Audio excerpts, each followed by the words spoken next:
Chers auditeurs d'Espoir Média, nous sommes très heureux de nous retrouver pour cette nouvelle émission 3ADS. Vous le savez maintenant, depuis 2 études que nous abordons le thème de l'Apocalypse et plus précisément le message des 3 anges. Et aujourd'hui, nous continuons avec ce thème et le titre est très intéressant, l'Évangile éternel. Et pour ce nouveau titre, cette nouvelle étude, nous sommes très contents à nouveau d'avoir avec nous Jérémie et Emmanuel. On se rappelle qu'on avait eu déjà cette animation de la première étude il y a de cela 15 jours avec Jérémie et Emmanuel. Mais pour ceux qui ne nous avaient pas suivis, eh bien nous allons peut-être quand même faire une présentation, c'est important. Alors, Emmanuel. Emmanuel Studer de l'église de Lausanne, je suis ancien et passionné de théologie. On va dire, je suis bibliste. C'est-à-dire que j'aime lire et grailler ma Bible et comparer les textes. Ça, c'est important. Jérémie. Alors, toujours Jérémie Waro, du coup. Pasteur, j'ai pas changé de prénom, je suis toujours dans les mêmes églises. Donc, pasteur à la Chaux-de-Fonds, pasteur référent à l'église luso-hispanique de Neuchâtel. Et puis à Espoir Média, donc où je m'occupe de la radio, qui a évolué d'ailleurs, qui Espoir Radio est devenu Hop Radio. Vous en êtes peut-être rendu compte sur les ondes que depuis un peu plus d'un mois maintenant. Tu veux nous dire peut-être un petit mot pour que les auditeurs qui soient en voiture ou ailleurs puissent vraiment bien écouter cette radio? Alors, Hop Radio, que vous pouvez capter sur le DAB+, et sur le site internet hopradio.live. C'est une radio gospel. D'accord. Moi, j'écoute souvent dans la voiture, je dois te dire. Et Jérémie, souvent, à chaque heure, s'est dit, il est 17h, il est 18h. Et puis, les belles musiques, ça fait plaisir.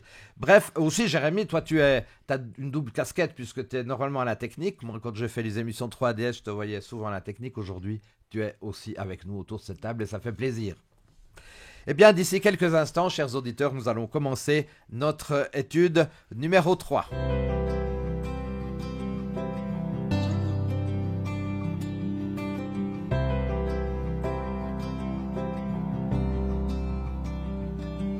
Alors, Emmanuel, comment est-ce que tu réagirais lorsque quelqu'un te raconte quelque chose avec énormément d'enthousiasme? Es-tu aussi enthousiaste à ce que cette personne te raconte ou est-ce que tu vas peut-être quand même chercher à savoir pourquoi cette personne est enthousiaste? Alors, en général, quand quelqu'un est très enthousiaste pour raconter quelque chose, il raconte le fin mot de l'histoire, des fois, même en premier, avant de raconter le déroulement et de pourquoi on en arrive là et à cet enthousiasme. Donc oui, c'est en général assez communicatif, l'enthousiasme. Enfin, j'espère que vous, ça résonne la même chose. Oui. Moi, en général, si quelqu'un arrive très, très heureux, passionné sur un truc, ça fait plaisir. Ça capte l'attention. Ouais, on a assez tendance à être à disposition pour savoir ce qu'il en est. Et toi, Jérémie? Oui, moi aussi, je me laisse embarquer facilement dans les émotions, dans l'enthousiasme, dans la joie de l'autre. Essayer de comprendre pourquoi est-ce qu'il a cet enthousiasme, même si c'est peut-être des raisons que je partage pas toujours complètement, mais d'essayer de comprendre pourquoi ce qu'il est en train de vivre et me réjouir avec lui de ce qu'il est en train de vivre. Par contre, il faut juste une chose, tant que la personne n'essaye pas de m'embarquer là où je n'ai pas envie d'aller. D'accord. Parce que des fois, il y a des enthousiastes qui sont là pour dire « viens », pour nous forcer un peu à aller là où on ne veut pas aller. Mais voilà, sinon, je rentre volontiers dans l'enthousiasme. Et si j'ai envie d'aller avec elle, je veux bien qu'elle m'embarque, par contre, si c'est quelque chose qui m'intéresse. Très bien. Jérémie, tu serais d'accord de prier avec enthousiasme? Eh bien, volontiers. Eh bien, Seigneur, nous voulons vraiment te louer parce que tu es là, présent, au milieu de nous. Nous voulons te louer parce que nous allons ouvrir ta parole et tu veux nous parler à travers cette parole. Merci de nous parler, Seigneur. Merci de nous transformer. Et je te prie vraiment pour chacun d'entre nous autour de cette table et pour chacun des auditeurs qui nous regardent, qui nous écoutent, que tu puisses, à travers ce qu'on va partager, transformer nos vies. Amen. Amen. Eh bien, vous avez entendu, le thème du jour de cette étude de 3, c'est l'évangile éternel. Alors, on parle d'un évangile dont le pouvoir immuable et incorruptible durera tant que ce monde existera. Alors, cet évangile présente, bien évidemment, nous le savons, des aspects différents. Alors, tout simplement, Emmanuel, j'aimerais te demander, qu'est-ce que signifie ce mot évangile? Evangelion, bonne nouvelle, enfin, nouvelle, beau message, enfin. C'est dommage qu'on n'ait pas traduit certains termes comme apocalypse sous le terme de révélation. Je trouve que c'est beaucoup plus clair et beaucoup plus agréable parce que ça donne déjà une sorte d'explication de qu'est-ce que ça va être notre lecture pour ce qui est de la révélation. Et puis, idem pour la bonne nouvelle, c'est que la bonne nouvelle, elle est dès le commencement, dès qu'on s'est trompé sur ce qu'on pensait être bien, parce qu'on a réfléchi tout seul comme des grands, qu'on s'est laissé beaucoup influencer par ce serpent, on s'est rendu compte qu'on s'était trompé parce qu'effectivement nos yeux se sont ouverts et qu'est-ce qu'on a découvert? On était tout nus. Et vraisemblablement d'être tout nus, ça nous a quand même perturbés. Parce que la première idée qu'on a eue, c'est de cacher cette nudité. Et tout de suite, Dieu vient et nous tend la main, nous offre la possibilité de faire un choix. Il vient pas en disant « Ah, salut Adam, salut Ève, j'ai constaté que vous avez commis une erreur. » Non, il vient en disant « Où es-tu » Genèse 3,9. Donc, de nouveau, comme toujours, c'est sa méthode, c'est nous tendre la main. Me laisser toujours dans mon libre arbitre. Je vais répondre à cette question ou non. Et là, je vais répondre. Et une fois qu'ils ont répondu, il y a déjà eu cette bonne nouvelle en disant « Ok, il y a eu un pépin de parcours, ça va pas être simple, mais ne vous inquiétez pas, j'ai un plan. » Alors tu cites ce texte, où es-tu? Est-ce que c'est pas un peu paradoxal, enfin c'est pas un peu bizarre, alors que Dieu devait savoir où Adam et Ève se trouvaient? Où es-tu? Ça signifie quoi ça? Mais pour moi, c'est vraiment cette technique d'approche de Dieu, c'est que Dieu nous laisse libres du début à la fin. Donc jamais il va dire « Ah, j'ai vu, t'es derrière le rideau ». D'ailleurs, quand on joue à cache-cache avec nos gamins qui sont petits, il y a une grosse bosse derrière un rideau, des pieds qui dépassent, puis on entend même « hi hi hi hi ». Et puis nous, on joue les andouilles en disant « Oh là là, mais je ne le vois pas » ou « Je ne la vois pas, mais où est-il ?» Et on sait que ça fait plaisir à l'enfant. Ça, c'est un jeu pour le plaisir de faire croire à l'autre qu'il est bien caché. Mais le jeu est aussi, entre guillemets, dans la part de Dieu, non pas en tant que jeu, mais en tant que réel respect systématique et permanent de ma prise de position. Donc, je vois que tu as les pieds qui dépassent, je sais très bien où tu es, mais je te pose la question, où es-tu? Parce que c'est toi qui décides si tu vas me répondre ou si, à contrario, tu ne veux pas me répondre. Alors, Jérémy, est-ce qu'on pourrait dire, pour aller plus loin, parce que je n'avais pas pensé, mais je crois que dans ces émissions, c'est important d'avoir aussi ce côté naturel. Est-ce qu'on ne pourrait pas se dire aussi, où en es-tu? Oui, tout à fait. Ce que je trouve intéressant, justement, pour rebondir ça par rapport à la bonne nouvelle, c'est une nouvelle à partir du moment où c'est quelque chose de nouveau. Alors c'est vrai que quand on connaît l'Évangile, on a l'impression de le connaître depuis des années, où est la bonne nouvelle? Et pourtant Dieu est toujours là en train de nous chercher, et on a toujours de la peine à le laisser nous trouver complètement, et du coup il a des choses nouvelles à nous apporter aussi. Mais si je reviens à ce point, parce que j'y ai réfléchi pendant un moment, et je me dis, est-ce que c'est pas où en es-tu aussi? Tout à fait. Où en es-tu dans ta vie?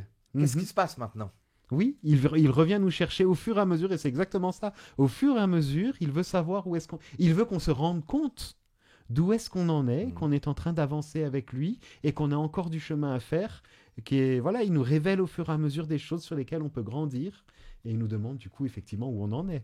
Alors, chers auditeurs, la semaine passée, vous vous rappelez, on avait abordé dans l'étude numéro 2 la bonne nouvelle dans Apocalypse 14. Aujourd'hui, on va prendre un texte de l'évangile de Matthieu, cet évangile passionnant aussi, puisqu'il a probablement été écrit en Palestine autour de l'année 60 après Jésus-Christ par le fameux péager Matthieu. Et je vous invite à la lecture. Alors, est-ce que, Jérémy, tu lirais Matthieu 28 16 à 18 et Emmanuel 19 et 20 éventuellement? Matthieu 28, 16 à 20, donc 16 à 18 et 19 et 20. Les 11 disciples allèrent en Galilée, sur la montagne que Jésus avait désignée. Quand ils le virent, ils se prosternèrent, mais quelques-uns eurent des doutes. Jésus s'approcha et leur dit : « Toute autorité m'a été donnée dans le ciel et sur la terre. Allez, faites de toutes les nations des disciples, les baptisant au nom du Père, du Fils et du Saint-Esprit, et enseignez-leur à observer tout ce que je vous ai prescrit. Et voici, je suis avec vous tous les jours jusqu'à la fin du monde. » Alors la colline qu'on a au verset 16 était vraisemblablement pas le mont des Oliviers, mais ça c'est pas le but de notre réflexion. Moi j'aimerais m'arrêter simplement déjà vous entendre les deux au verset 17 où on parle de doute. Dès qu'ils l'aperçurent, ils l'adorèrent, quelques-uns eurent des doutes. Est-ce que Emmanuel c'est normal d'avoir des doutes? Alors j'ai très souvent utilisé ce texte parce qu'il m'a interpellé de me dire on en est là, c'est-à-dire d'avoir un Christ ressuscité avec des Oui. stigmates reconnaissables, mais il y en a quand même toujours Qui ont qui des ont doutes. des doutes. Donc oui, malheureusement, le doute, il est presque inné à l'homme depuis qu'on nous a susurré à l'oreille « Dieu a-t-il réellement dit ?» Ah, tiens, c'est vrai. Ah, est-ce que c'est vrai qu'il a vraiment dit ça ? Et voilà. Le doute est devenu presque une seconde nature humaine. Mais ce qu'il y a de merveilleux, c'est que en l'homme, il y a aussi une espérance qui est une seconde nature, parce que on a quand même indirectement toujours une espérance, même quand on est athée, on a une espérance en quelque chose. Pas forcément en Dieu, mais en quelque chose. Donc il y a quand même des éléments comme ça. Oui, malheureusement, le doute est entré sur terre et est resté accroché quelque part à l'homme. Et toi, Jérémy, ça te choque ou pas? Alors ça me choque pas parce que ça me semble être nécessaire. Humain. même. Ça me semble être nécessaire. C'est-à-dire que là, pour moi, la foi commence par le doute. Comment est-ce que avoir la foi, c'est croire en quelque chose que je ne vois pas. Donc il faut que je me pose des questions face à cette chose que je ne vois pas. Et c'est normal que quand je me retrouve face à une situation, je puisse me poser des questions et puis ensuite me positionner avec foi ou croire ou ne pas croire. Mais pour moi, ça me semble complètement légitime et on a souvent essayé de faire croire que c'était simple d'avoir la foi, Ah, oui. que si tu n'as pas la foi, si tu doutes, c'est pas bien. Alors effectivement, ça a un côté négatif parce que le doute n'existait pas avant le péché. Mais maintenant, dans ce monde de péché, j'ai envie de dire que le doute me semble nécessaire et il faut pouvoir se poser des questions et non pas prendre pour argent comptant tout ce que quelqu'un d'autre nous dit. Et moi- Il faut qu'on puisse se l'approprier, sinon on est en train de vivre de façon mécanique, de façon dans l'obéissance, mais sans véritablement s'approprier. Par contre, à partir du moment où on commence à se poser des questions, ce que mes parents m'ont appris, est-ce que c'est vraiment vrai ? Et à partir du moment où on commence à douter, alors là, on peut commencer à vivre une relation personnelle, cœur à cœur, avec notre Dieu. Moi, j'ai l'impression que Jésus lui-même a douté quand il est sur la croix. Il dit mon Dieu, pourquoi m'as-tu abandonné? Est-ce que c'est pas aussi un doute? Après, ça serait une question qu'on pourrait aborder longuement. Verset 18, il est dit Jésus s'approcha d'eux, leur parlait ainsi j'ai reçu tout pouvoir dans le ciel et sur la terre. Emmanuel, ce pouvoir de Jésus, ça se situe à quel niveau? Comment dire ?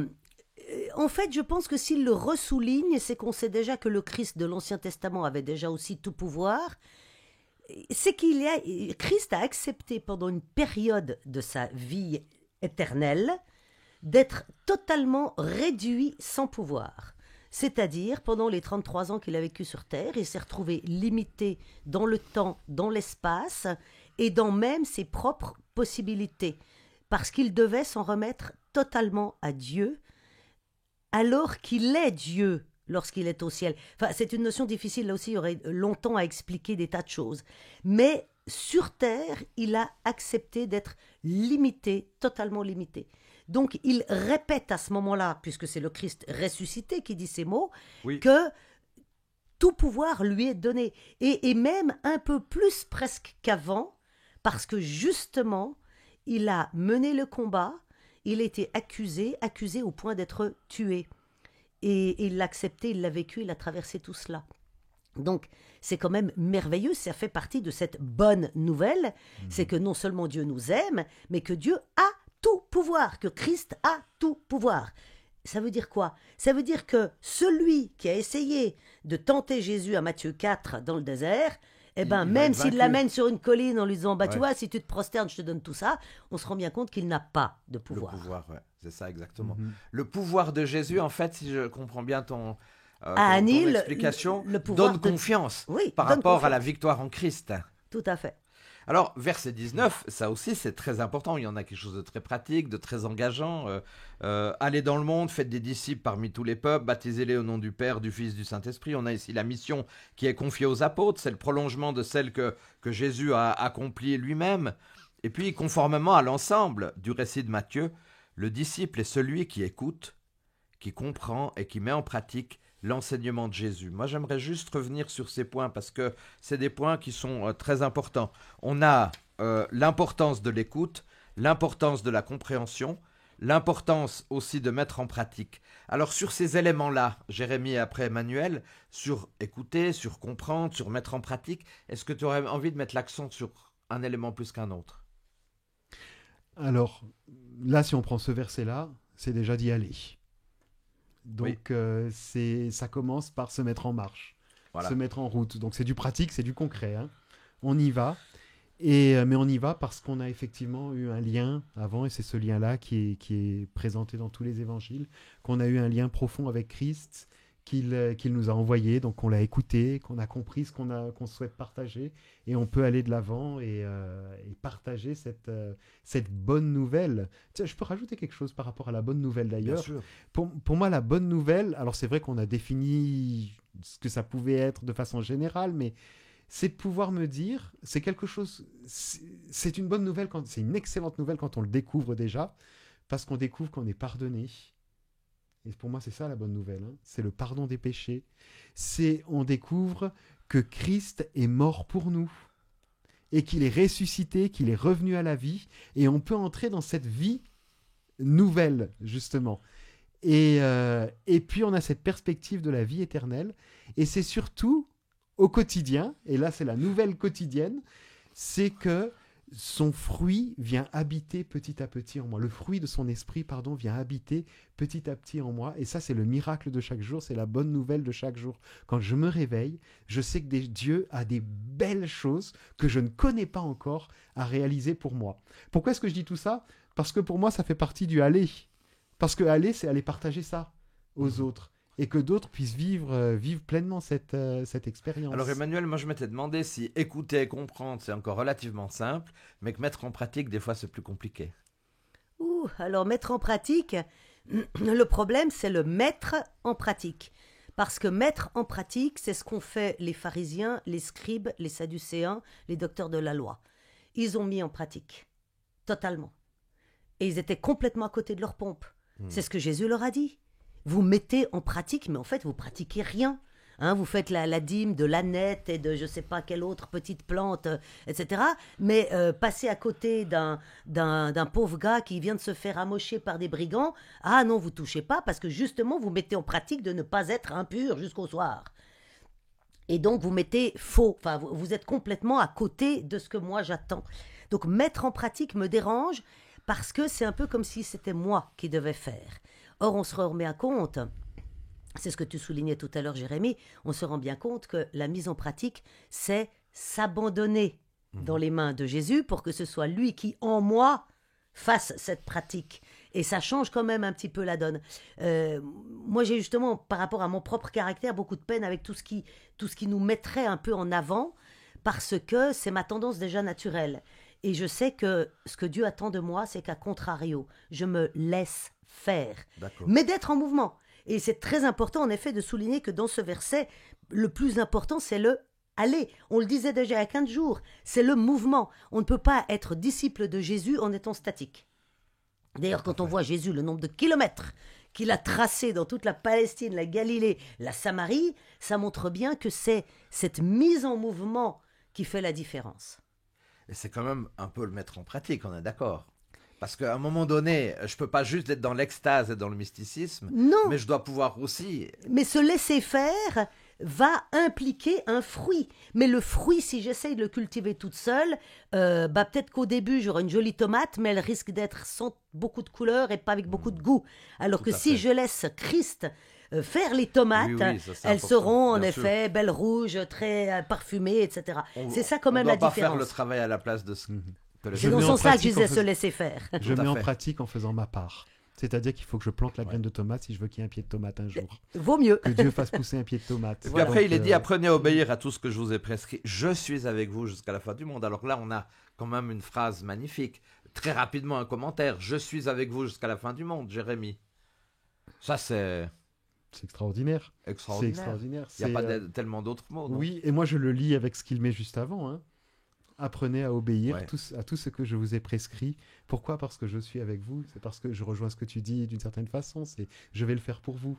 Exactement. Et alors, mettez en pratique tout ce que je vous propose de vivre, parce que, allez-y, mettez-vous en marche, et je vais le faire pour vous, et obéir à tout ce que Dieu a prescrit. Et j'y reviens, j'en parlais déjà la dernière fois, c'est d'aimer Dieu, c'est d'aimer l'autre, d'aimer mon ennemi, c'est d'accomplir pleinement sa loi dans mon cœur, dans mes pensées, dans mes actions, c'est de pardonner, c'est de servir sans compter, c'est d'encourager, c'est de relever. Ça, on n'est pas capable de le faire complètement. Quand on essaye de le faire, on se rend bien compte qu'on a des limites, mais Dieu veut nous permettre de le vivre complètement, et c'est pour ça qu'il dit « Je suis avec vous et on va y arriver ». Mais est-ce qu'on y pense souvent, ça, quand même J'espère, en tout cas, qu'on y pense, mais est-ce qu'on y pense régulièrement que Jésus, il est avec nous tous les jours? Alors après, ça dépend des uns et des autres, hein. Ouais. Mais dans mon vécu, oui, j'ai cette conscience profonde d'être avec Christ en permanence. D'ailleurs, c'est cette conscience profonde aussi due à mon nom, parce qu'on n'a pas un prénom pour rien. Je pense qu'il y a des traductions au prénom, on sait à quel point le nom est important, mais mon nom m'a souvent sauvée dans ma vie, parce que c'est vrai que j'étais assez une tête brûlée à vouloir tester des tas de trucs, et puis il y a des fois où je m'étais mise, quand j'étais jeune, hein, avec l'âge on se calme un peu, mais je m'étais mise dans des situations, on va dire, pas tout à fait divines, et tout à coup je me disais, mais attends, Emmanuel, Dieu avec nous, est-ce que vraiment Dieu est avec moi là où je me trouve? Et quand la réponse était non, ben j'en menais pas large. Donc je pense qu'effectivement, d'avoir cette conscience profonde et de sentir Dieu à ses côtés aide. Et quand on le sent un peu moins bien, ben on peut se poser la question justement où j'en suis, pour revenir à ce qu'on disait au début. Et puis surtout souligner ce que tu avais dit il y a 15 jours. Tout ce que tu viens de dire, c'est possible que dans la prière. Parce que aimer son ennemi, si on ne prie pas à genoux pour son ennemi, parce qu'on le considère comme une créature de Dieu au même titre que nous, on n'arrivera pas à lui pardonner. Ou à l'aimer, tout simplement. Donc, c'est par la prière qu'on arrive à faire tout ça. Et pourquoi par la prière? Parce que c'est dans la prière que Christ, justement, nous rejoint. Moi, c'est vrai que là, il y a... Christ dit « Je suis avec vous jusqu'à la fin du monde ». La question qu'on peut se poser, c'est « Ok, Christ, tu es avec moi, mais moi, est-ce que je suis avec toi ?» Et c'est là où... c'est là, Alors, c'est là que Jésus nous laisse toujours la liberté. Hein. Oui, tout à fait. Il est de toute façon d'emblée avec nous, mais après, c'est à nous de répondre. Oui. Et on a ce texte aussi d'Apocalypse où il est dit « Je frappe à la porte ». Et il n'enfonce pas la porte. Il attend qu'on réponde. Et ça, je crois que ça fait partie aussi d'un enjeu extrêmement important. Moi, il me brûle une question que j'aimerais vous poser. Est-ce que, rapidement aussi, parce que le temps avance, mais Jérémie, est-ce que tu as fait l'expérience de la présence de Dieu dans ta vie d'une manière puissante? Moi, je sais que c'est les deux, ce sera oui, mais comment? Alors, d'une manière puissante, c'est interpellant la fin, mais... Non, mais disons simplement, est-ce que tu aurais juste une petite anecdote ou juste une expérience? Comment est-ce que, puisqu'on est en train de parler de ça, comment est-ce que Dieu, il a agi dans ta vie? J'ai déjà eu le temps de le partager plusieurs fois à ce micro, parce que pour moi, c'est vraiment la façon dont Dieu est présent dans les difficultés. Et pour moi, c'est là que je vois la puissance de Dieu. Et ça, je l'ai expérimenté à maintes et maintes reprises. La puissance de ce qu'il est capable de faire dans mon fort intérieur. C'est-à-dire qu'alors que je me sens croulé sous des épreuves ou des difficultés ou des défis ou du travail même des fois ou plein de choses, croulé sous Dieu qui est là et qui remplit d'une certaine force par la prière notamment, mais qui est là et qui remplit de sa paix, de son amour, de sa joie. Et pour moi, c'est ça la puissance extraordinaire de Dieu en moi. Effectivement, Emmanuel quand on aussi, est dans une détresse imaginer. profonde ou dans une situation dans laquelle souvent on s'est mis tout seul d'ailleurs, très compliquée, où il y a aussi des tiers qui rentrent en ligne de compte et là on ne maîtrise pas ce que va faire l'autre et sa prise de position. Il y a des moments effectivement où on est profondément désespéré et on se dit mais là, là je peux rien. Et dans la prière, on apprend, enfin plus on a conscience qu'on ne peut rien, on peut rien faire par soi-même, plus on a tendance à s'abandonner. Et dans le vrai abandon, tout à coup, il y a le miracle, c'est-à-dire le truc auquel on ne s'attendait pas et qui va tout décanter. Et surtout, il y a le fait qu'on n'est jamais vraiment déprimé. Parce que même quand on est déprimé, il y a quand même toujours une petite flamme qui persiste quelque part et qui nous donne cette pêche de se dire Christ est avec moi. Alors, il y a cette notion-là. Et puis, il y a aussi ce qu'on est capable... Là, on parlait de ce que Dieu fait en nous. Mais moi, ce que je trouve extraordinaire, c'est ce que Dieu peut faire en l'autre grâce à notre prière. Oui. Quand on prie, on intercède pour que l'autre puisse s'ouvrir alors qu'il est fermé depuis longtemps et qu'on le voit en train de s'ouvrir, on se dit, mais Seigneur, c'est pas possible. Alors, à chaque fois, ça me... Je dis souvent ça, je suis surpris d'être surpris des réponses de Dieu. C'est-à-dire qu'on prie, c'est sûr que Dieu va répondre si on demande quelque chose qu'il a envie d'accomplir et qu'on le demande, qu'on essaye de comprendre comment est-ce qu'il a envie de l'accomplir, on lui demande de le faire. Il le fait et en même temps, quelle surprise. Et là, pour moi, c'est aussi une grande manifestation de son pouvoir. Parce qu'on pourrait se dire, bon, bah, quand je prie pour moi-même, c'est moi qui fais de l'auto, voilà, je me conditionne dans la prière. Mais quand je vois qu'il le fait pour l'autre, alors que je suis en train de prier pour l'autre, et l'autre, c'est à peine que je suis en train de prier pour lui, dans ce sens-là, je me dis, mais là, c'est une puissance, donc c'est vraiment la puissance de Dieu qui est capable d'agir. Alors là, vous avez des messages, c'est magnifique, parce que c'est des messages positifs. Et je pense, comme tu l'as dit, Emmanuel, très souvent l'Apocalypse, voilà, c'est les terreurs, c'est les catastrophes, etc. Mais c'est la révélation. Et là, déjà dans le début du livre de la révélation, hein, j'aimerais prendre avec vous le verset 3, parce qu'il faut qu'on avance, mais heureux celui qui donne lecture des paroles de cette prophétie, et ceux qui entendent et qui obéissent à ce qui est écrit dans ce livre, car le temps est proche. Je relis, donc c'est intéressant. Heureux, ça fait une béatitude, hein, celui qui donne lecture des paroles de cette prophétie et ceux qui les entendent et qui obéissent à ce qui est écrit dans ce livre, car le temps est proche.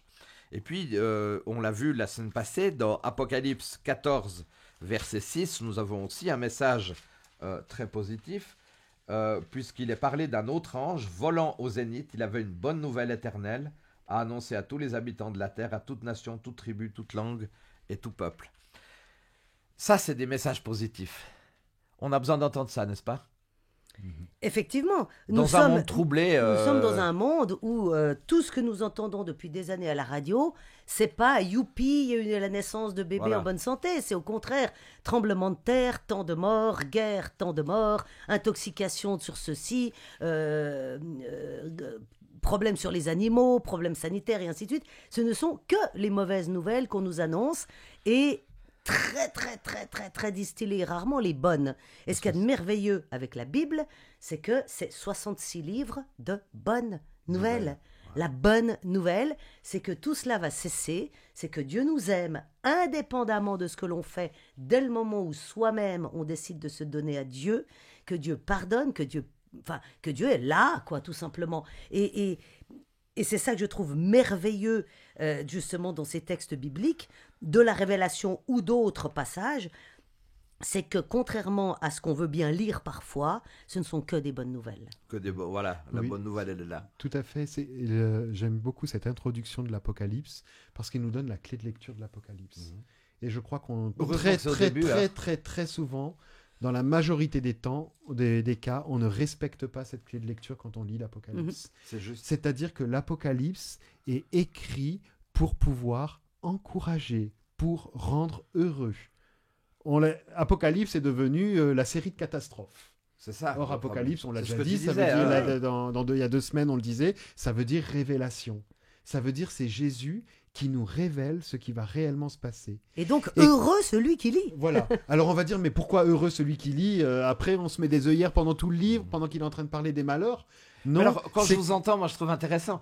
Quand je vous entends, c'est vrai qu'on a Jésus-Christ au centre de l'Apocalypse ?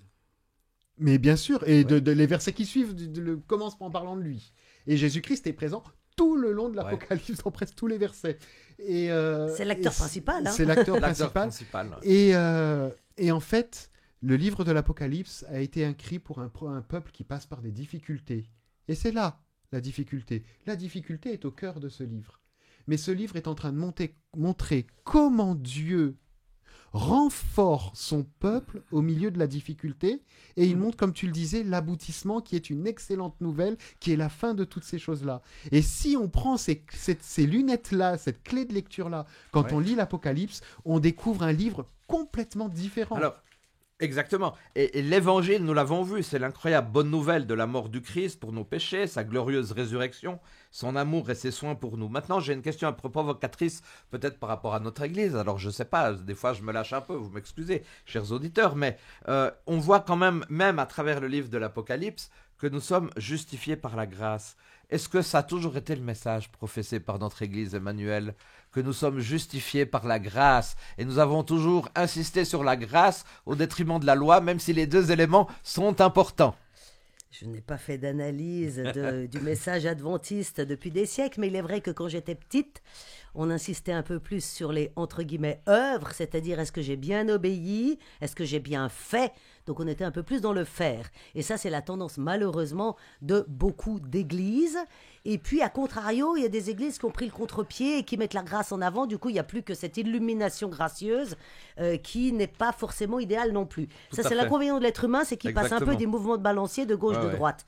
Mais on le voit dans l'Ancien Testament, combien de fois par la bouche des prophètes, Dieu dit qu'il vomit les sacrifices, que ce qu'il attend c'est un cœur pur et un cœur circoncis, enfin un cœur qui lui appartienne.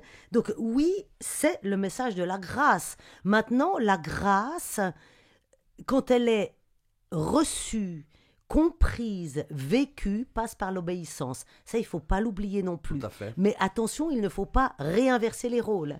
Il ne faut pas Exactement. que l'obéissance devienne le chemin pour la grâce. Mais c'est comme une relation de couple. Quand on s'aime et qu'on sait que son conjoint n'aime pas ou n'apprécie pas ceci ou cela, ben on va pas le faire par amour pour l'autre. A contrario, quand on sait qu'il apprécie ou qu'il aime cela, on va le faire par amour pour l'autre. C'est la même relation avec mon Dieu. Si vraiment je l'aime, ben, je vais suivre ce qu'il me dit parce que je sais qu'il aime bien ça, qu'il aime bien ça. Et d'ailleurs, lui, qu'est-ce qu'il fait en permanence avec moi ? Il fait la même chose. Il me donne ce qu'il sait que j'aime et que j'apprécie. Donc, ça doit être vraiment dans le relationnel et dans cette grâce dans laquelle il y aura obéissance. Je crois Exactement. qu'il y a finalement la grâce et à l'inverse de notre façon de raisonner. On a toujours l'impression que pour pouvoir, quand on a fait quelque chose de mal, il faut qu'on paye. Et ça, c'est enraciné dans l'homme. Tu as fait quelque chose de mal, tu dois payer. Et donc, du coup, on a envie de payer à Dieu. Et naturellement, même si dans les textes, je pense dans notre Église a toujours eu un message de grâce par écrit. Mais dans la pratique... Dans la réalité, c'est dans ça la- que je dans me la- pose dans la la question des pratique, fois. Dans la pratique, c'est vrai que quand on a mis l'accent sur la loi, à mon avis, on s'est trompé. Et c'est-à-dire que avant tout, le message de grâce, c'est Dieu pardonne, efface ton péché. Parce que la loi est Ça importante. veut dire que je dois reconnaître mon état de péché. Ça veut dire que je dois reconnaître ce qu'il y a de mal dans ma vie. Et c'est pour ça que parler que de grâce, pour dire, mais ça veut dire, on reconnaît notre situation. Et à partir de là, Dieu peut pardonner et effacer. Et pour moi, Dieu nous rend juste à deux niveaux. Alors, Déjà, il nous rend juste, excuse-moi, je finis juste ça, mais vas-y. il nous rend juste pour nous effacer nos péchés. Il nous dit, Jérémie, tu as confessé ton péché, tu t'abandonnes à moi, je déclare que tu es juste. C'est pas que tu sais faire des choses extraordinaires. Ce que tu fais, c'est du grand n'importe quoi. Mais moi, je déclare que tu es juste parce que tu viens te confier à moi. Et la deuxième étape de nous rendre justes, c'est qu'il nous transforme et il nous rend juste de l'intérieur. Et c'est là la loi. La loi, elle est là pour montrer ce qui va pas, c'est tout. Elle n'est pas là on n'a pas besoin d'essayer de pratiquer la loi. La loi est là pour nous dire ce que tu fais, ça va pas. Et c'est Dieu qui nous rend juste de l'intérieur. Et c'est vrai qu'à partir du moment où on rentre dans la grâce, il y a une transformation dans notre vie. Et s'il n'y a pas de transformation dans notre vie, ça veut dire qu'on n'a pas compris la grâce, qu'on l'a pas accueillie. Parce que Dieu n'a pas la place, on l'a pas laissé nous La loi est effacer tout ce importante, qu'il y a. mais seule la grâce nous sauve. Et je dirais, la théologie de l'Alliance, c'est très clair. Lorsque Dieu a eu cette relation avec le peuple, il y a eu d'abord une libération. Il y a eu d'abord une grâce et après est venue la loi. Mais des fois, j'ai l'impression que la chronologie est un peu différente. La loi est là pour nous montrer ce qui ne va pas. Ouais, c'est La un loi n'est miroir. pas là pour nous dire C'est un ce qu'il miroir, va, voilà, ce exactement. qu'il faut Tout à faire, fait. etc. Alors bien sûr, elle est présentée sous cet angle-là pour dire voilà ce qu'il faut faire, mais ce que tu n'arrives pas à faire. Alors, parmi les premiers, on pourrait dire les premiers pionniers adventistes, il y a eu des grands débats sur la loi et la grâce. Rappelez-vous, John Wagoner, on pourrait revenir, 1874, etc. Mais pour une étude approfondie de la Bible, les premiers adventistes ont compris de mieux en mieux quand même la signification de ces messages. Ils ont senti que Dieu avait un message sur mesure pour cette génération, un message urgent, proclamé à toute nation, toute tribu, toute langue, tout peuple.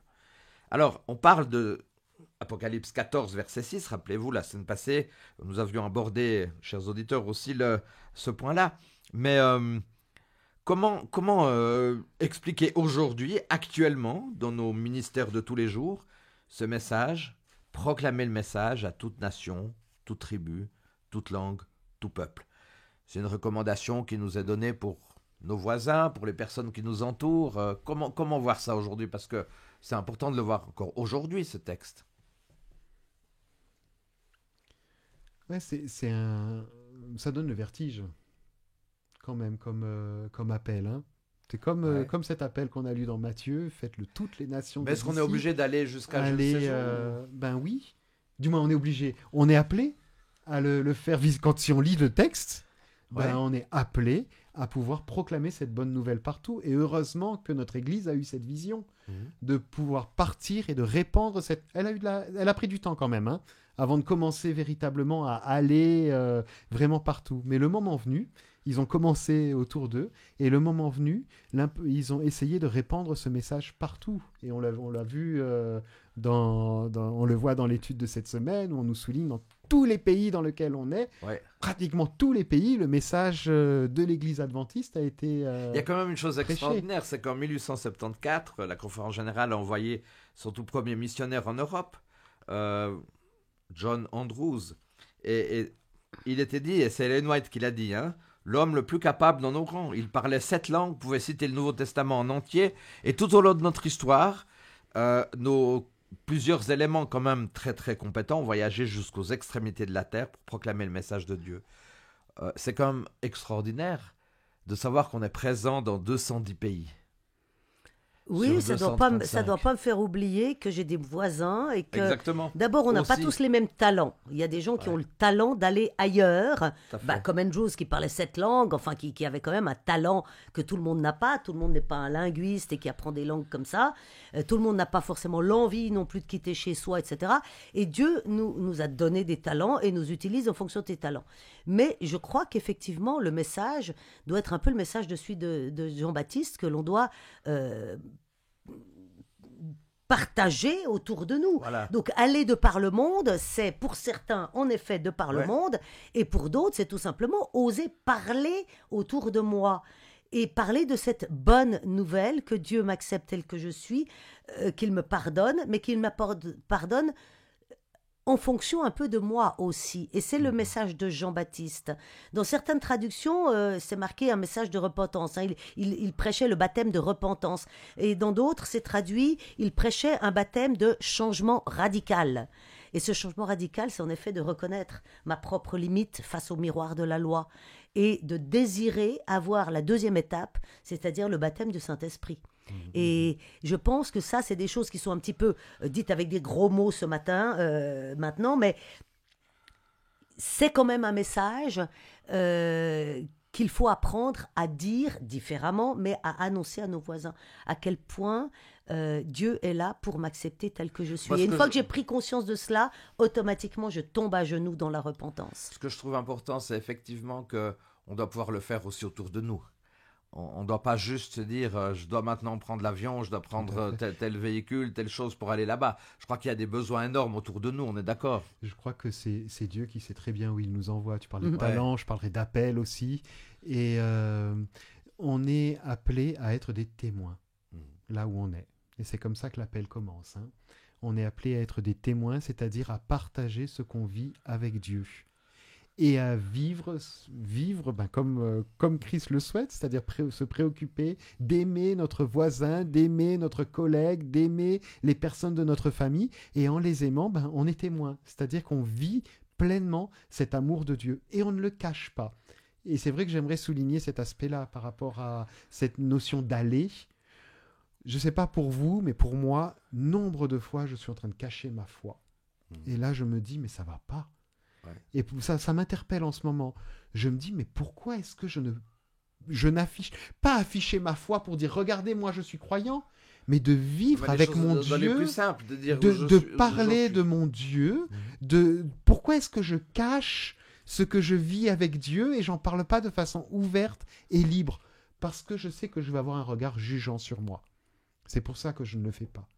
Et pourquoi j'ai peur de ce regard? Mais l'apôtre Paul nous a dit, vous annoncez l'évangile, c'est une nécessité qui est imposée, c'est pas Mhm. juste un truc, est-ce que je vais le faire ou pas? Donc je suis témoin de Jésus-Christ. Je suis là pour dire ce que Jésus fait. Pas pour le proclamer, pas pour forcer, on parlait tout à l'heure de parler avec enthousiasme, hein. C'est pas pour aller essayer de forcer l'autre à croire la même chose Non, que non. moi. Ça, c'est l'œuvre du Saint-Esprit. Moi, je suis, par contre, ne pas cacher, ne pas masquer. Et c'est dans ce sens-là que je comprends ce aller. Et puis ensuite, ben, on est témoin à côté de chez nous, on est témoin dans notre voisinage, on est témoin auprès de nos collègues, on est témoin auprès de notre famille. On peut être appelé après à être témoin pendant notre voyage en train. On peut être Alors, appelé... j'aimerais Dieu peut nous justement, par appeler rapport à après ce à que tu partir dis, aussi. Jérémy, j'aimerais justement terminer, parce qu'on est obligé de terminer par Mhm. ça. Et je vais te demander, Emmanuel aussi. On a, à travers notre étude, ici, on parle d'annoncer l'évangile à travers toute nation, tribu, langue et peuple. Alors, concrètement, toi-même, Jérémy, et dans ton église à la Chaux-de-Fonds, par exemple, comment vous essayez de mettre ça en application? Alors, pour Parce moi... que je me dis, c'est des pistes concrètes pour chacune et chacun Oui. d'entre nous. Alors, si tu dis ce qu'on vit avec notre église, pour moi, j'en suis à la première étape, Oui, parce que c'est une église dans laquelle je suis pasteur depuis à peine plus d'une année, d'accord. et qui est l'adoration. L'adoration, Et d'accord. vraiment, l'adoration et la prière. Et c'est ça qu'on essaye de travailler Là, on avec est dans le l'église. message des 3 ans, Jacques, Pleinement. quelque part. Pleinement. Et pour moi, c'est là que tout commence. C'est-à-dire, c'est de rentrer dans une démarche d'adoration, rentrer dans une démarche de prière. Et puis, je peux te dire les 3 mots-clés qu'on a. C'est louange, adoration, prière et petit groupe. C'est-à-dire D'accord. d'être au contact des personnes, d'inviter nos contacts à vivre avec nous ce qu'on est en train de vivre. Et pour moi, ça, c'est du concret. C'est de la façon concrète de se tourner vers... Vous savez, quand on adore Dieu, on est d'excellents témoins. Mhm. Parce que les gens, ça, ils sont prêts à l'entendre aujourd'hui. Ils sont prêts à entendre nos musiques, ils sont prêts à entendre nos louanges. Et c'est une porte qui est là, ouverte. Non seulement on adore, donc on élève Dieu, on le glorifie. Je vous partage une petite expérience où j'ai été surpris. Alors là, j'y suis pour rien du tout, mais c'est à la Chaux-de-Fonds. Le Messie de Handel comme concert de Noël, pendant lequel des personnes qui, ça se trouve, ne sont même pas croyantes en Dieu, même pas croyantes, celles qui l'ont fait, ont fait un magnifique spectacle avec l'école de musique qui a réuni, je crois qu'on devait être... la salle était comble, donc en tout cas entre 1500 et 2000 personnes, qui étaient là en train d'applaudir alors qu'ils étaient en train de louer Dieu, qu'il y avait une centaine de personnes devant en train de louer Dieu.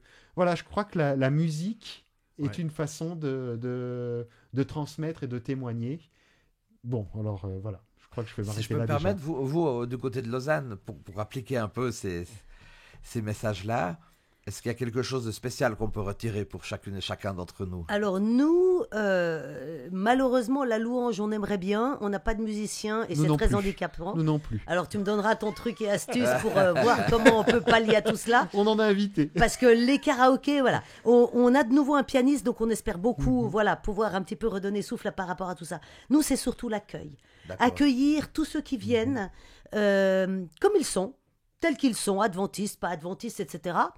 Et puis, effectivement, pour le reste, c'est la même chose, c'est la prière et les petits groupes. Parce qu'on a réalisé qu'effectivement, d'être en comité réduit, on va dire, selon aussi des affinités, selon des affinités aussi de partage d'activités ou autres, c'était quelque chose qui était très porteur. Mais surtout l'accueil. Et il se L'accueil. trouve qu'à Lausanne, nous avons étonnamment beaucoup de membres inscrits, à peu près la moitié, non, un peu moins de la moitié présente, mais l'autre moitié de l'église présente tous les sabbats sont ceux que nous appelons les amis de l'église de Lausanne et qui sont des gens réguliers, qui depuis des années sont là. Alors certains maintenant en viennent au baptême, mais d'autres sont là depuis des années, font l'école du sabbat avec nous, les Canadiens, le culte, louent, prient et sont totalement intégrés, même s'ils n'ont pas encore l'étiquette de membre d'église, mais ça c'est pas du tout important, ils ont déjà l'étiquette d'enfant de Dieu et ça c'est le plus important. Et ça, c'est quelque chose que nous vivons vraiment pleinement à l'église de Lausanne parce qu'on le voit, on a à peu près le 50% de la population de tous les sabbats matins qui n'est pas dites membres d'église. D'accord, bah, ça fait plaisir à entendre tout ça. Ouais, Donc mais vous voyez qu'à travers Lausanne, la Chaux-de-Fonds, d'autres régions, on applique aussi ce message des 3 on anges. essaye en tout cas, et c'est là-dessus que je voulais venir, c'est Ouais. que pour moi, je me rends compte que ce désir de vivre cela, de le partager, il est là, mais on a vraiment besoin de la puissance du Saint-Esprit, et pour moi, il y a encore un grand chemin à faire Oh oui. dans ce sens-là, parce que Dieu veut faire bien plus que là où, en tout cas moi, ce que je constate qu'on en est, quoi. Et ce message des 3 anges, chers auditeurs, ce qui serait tellement important, c'est pas qu'on le garde dans une partie théorique ou extraordinaire passée dans l'Apocalypse, mais qu'on puisse l'appliquer dans nos vies de tous les jours, l'appliquer déjà personnellement, puis l'appliquer là où on est dans nos différentes communautés. En tout cas, Emmanuel et Jérémie, j'aimerais vous remercier d'avoir pu participer à ces 2 émissions, déjà il y a 15 jours et aujourd'hui. J'aimerais vous souhaiter le meilleur aussi dans vos ministères respectifs, que ce soit à Lausanne ou à la Chaux-de-Fonds. Et chers auditeurs, eh bien, nous allons nous retrouver déjà la semaine prochaine pour l'étude numéro 4. Et avant de se retrouver pour la semaine prochaine, nous allons terminer cette étude par une prière. Seigneur Dieu, merci parce que tu nous as encore invités à réfléchir sur ce message des 3 anges. Mais Seigneur, que nous puissions appliquer à nos vies, à notre cœur, à nos communautés, à notre entourage, ce message des 3 anges qui est un message d'adoration, qui est un message de respect, qui est un message de reconnaissance, d'obéissance, et que nous puissions l'appliquer aussi dans, nous l'avons vu, l'Apocalypse est aussi un livre positif, un livre de bonnes nouvelles. Et Seigneur, que nous puissions toujours avoir un regard positif, joyeux et heureux autour de nous, pour nous préparer encore au mieux aussi pour ton retour. Seigneur, oui, nous avons envie encore de te dire, Seigneur, reviens bientôt. Amen. Amen. Merci encore et je vous salue à chacune et à chacun. Au revoir.